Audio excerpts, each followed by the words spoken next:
ការពិតពីដើមឡើយយើងបោះសបកដួងចោលបងប្អូនហើយមួយទៀតដួងហ្នឹងយើងយកតែពីដើមថ្នោតទេតែឥឡូវអត់ទេបងប្អូនសបកដួងយើងឆ្នៃមកទៅជាសកៃដួងយើងកាប់វាអញ្ចឹងមកយកទៅឲ្យចំណីដួងហើយដួងនេះគឺយើងចិញ្ចឹមវាតាមបែបធម្មជាតិតាមបែបមានលក្ខណៈបច្ចេកទេសមានស្តង់ដារត្រឹមត្រូវដែលធ្វើឲ្យដួងនោះគឺមានរសជាតិឆ្ងាញ់មែនទែនហើយបងប្អូនអាចឃើញហើយធំមែនតើបងប្អូនសកៃដូងយើងនៅពេលដែលយើងកាប់វានៅខាងមុខដូចខ្ញុំបង្ហាញបងប្អូនអញ្ចឹងណាអាហ្នឹងទី1គឺយើងយកវាមកគឺយើងអត់បោះវាចោលទេយើងកាប់វាចិញ្ច្រាំឲ្យទៅជាសកៃដូងហើយជាចំណីដួងហើយសល់ពីចំណីដួងយើងយកវាមកនេះយើងឃើញមកបែបហ្នឹងប៉ុន្តែវាអាចខ្លាយជាជីដែរជីដាក់ដំណាំបានទៀតអូយបងប្អូនហើយមើលនេះសុទ្ធទៅសបកដូងហើយបងប្អូនខ្លះប្រហែលជាគេថាគេយកសបកដូងយកមកចោលអីណាពេញទឹកពេញដីអញ្ចឹងណាប៉ុន្តែនេះយើងយកសបកដូងនេះទុកមានប្រយោជន៍បងប្អូនសុទ្ធតែកធន់សុទ្ធតែចានខ្លាំងដែលយើងដាក់សម្រាប់ចិញ្ចឹមតកៅដួងណាបងប្អូនការខ្ញុំមកលើកមុនណាទីឃ្លៀកន្លែងនេះមិនទាន់ធ្វើហើយទេហើយកន្លែងនេះក៏មិនទាន់ដាក់ចានខ្លាំងដាក់កធន់អីច្រើនអញ្ចឹងដែរប៉ុន្តែមកលើកនេះអូយច្រើនមែនទែនបងប្អូនហើយខាងមុខនេះបងប្អូនគាត់កំពុងតែរៀបចំដួងដាក់នៅក្នុងកធន់ដើម្បីយកទៅចិញ្ចឹមហើយបងប្អូននេះបងជំរាបសួរបងបាទនៅសួរបងបាទអរគុណណាបងជួយណែនាំឈ្មោះជូនបងប្អូនយើងដែរកំពុងទស្សនាវីដេអូរបស់យើងបងជំរាបសួរបងប្អូនទស្សនិកជនទាំងអស់គ្នា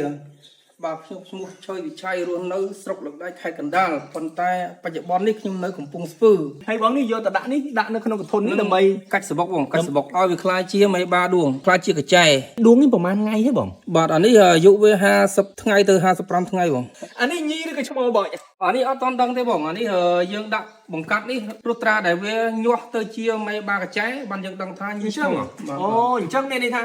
យើងតើតែយើងឲ្យវាខ្លាយជាកញ្ចែសិនយើងក្នុងដួងចេះខ្ញុំអត់ដឹងទេមែនទេបាទដឹងបងដឹងមានន័យថាដួងនឹងវាស៊ីសកៃដូងនឹងមែនបងអានេះអត់ទេបងអានេះជាសកៃដូងចាស់សម្រាប់វាកាច់សម្បុកអីចុះអានេះបងដាក់ប្រមាណទៅបងអានេះវា120គ្រាប់130គ្រាប់ដែលយើងដាក់ឲ្យវាកាច់សម្បុកខ្លាយជាមេកញ្ចែក្នុងនឹងដាក់អីខ្លះបងក្នុងនឹងមានតែសបកដូងមុខទេបងអីចុះវាស៊ីអីទៅវាអត់មានស៊ីទេវាដំណាក់កាលនេះវាកាច់សម្បុកវាខ្លាយជាមេបាកញ្ចែហ្នឹងគឺវាអត់មានត្រូវការស៊ីអ្វីទេគឺវាទៅមូសម្បុកហ្មងបងប៉ុន្តែនេះវាអត់ស៊ីអញ្ចឹងបានប្រហែលថ្ងៃដែលវាកាច់សម្បុកវាកាច់សម្បុករុត្រាដែលវាខ្លាយជាមេកញ្ចែហ្នឹងរយៈពេល1ខែពេញចុះអានេះយើងទុកគឺអីចុះអានេះគឺលីមុខវាបងអានេះយើងទុកធ្វើជី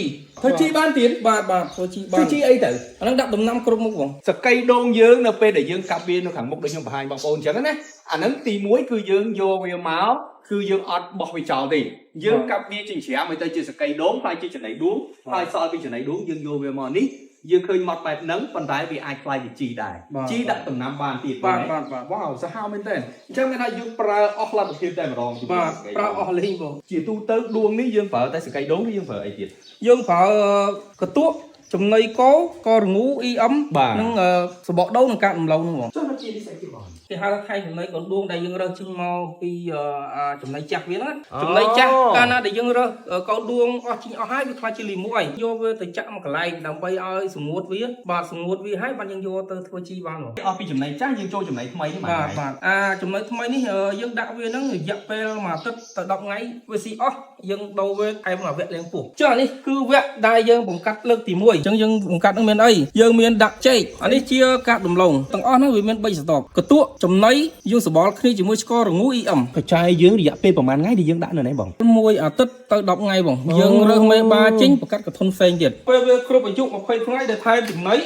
វគ្គគេហៅវគ្គបំពន់ណាបងវគ្គបំពន់គឺវាប៉ុណ្្នឹងបងវាអត់ធំទេអូច្រើនមែនទែនល្អម្លេះបងនេះឆ្លោះល្អមែនទែនទៅលុចណោះអានេះបើគិតកូនជ្រូកវិញ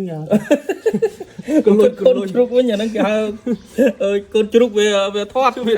ទៅលុចបាទអានេះពីរដំណាក់កាលបងនេះពីរដំណាក់អានេះដំណាក់កាលទី2ហើយដាក់បានប្រហែលថ្ងៃបងអានេះដាក់បំពន់វាហ្នឹងរយៈពេល10ថ្ងៃឬមួយក៏15ថ្ងៃបាទបន្ទាប់ពីហ្នឹងមកបាទយើងយកវគ្គលាងពោះវគ្គដែលយើងត្រូវតែយកទៅញ៉ាំបានបងវគ្គលាងពោះហ្នឹងយើងប្រើតែពីរប្រភេទទេបងប្អូនអូយធំយើងប្រើតែឆ្កៃដូងខ្ចីយើងណាឆ្កៃដូងខ្ចីយើងណានឹងកាកដំឡូងនេះបងប្អូនបាទអញ្ចឹងនេះជីវៈលាងពោះហើយដំឡូងអីបងដំឡូងមីបងប៉ុន្តែអានេះវាប្រហែលថ្ងៃបងដាក់វគ្គដែលយើងលាងពោះហ្នឹងបងវាបានរយៈពេល30ថ្ងៃជាងយើងអាចលាងពោះបានហើយបាទអញ្ចឹងយើងលាងអានេះប្រហែលថ្ងៃដែរយើងលាងវានេះរយៈពេល5ថ្ងៃទៅ1អាទិត្យទៀត3ដំណាក់កាលនេះ សតតែជាដំណាក់កាលសំខាន់គឺមានន័យថាចំណៃរបស់យើងគឺល្អចំណៃរបស់យើងស្អាតមានតែសកៃដូងមានតែការរំលោភអីហ្នឹងវាអត់មានអីច្រើនដែលយើងគិតថាវាចំណៃវាមិនល្អទេបងប្អូនដោយឡែក EM របស់យើងក៏យើងធ្វើមកពីធម្មជាតិដែរបាទចង់ឲ្យបងប្អូនមើលចំណៃដែលយើងលេងវគ្គបង្កាត់ក្នុងវគ្គបំពន់ណាបងប្អូនអានេះជាកតុកបងអានេះកតុកអីណាបាទគាត់លេងមើលអីទៅបងលេងជាមួយចំណៃសัตว์បងឆ្ករងូនិង EM បងអូអញ្ចឹងមិនឈ្ងុយខ្មុំនេះជាសបកដូងការពិតពីដើមឡើយយើងបោះសបកដូងចោលបងប្អូនហើយមួយទៀតដួងយើងយកតែពីដើមថ្នោតទេតែឥឡូវអត់ទេបងប្អូនសបកដូងយើងឆ្នៃមកទៅជាសកៃដូងយើងកាប់ពីអញ្ចឹងមក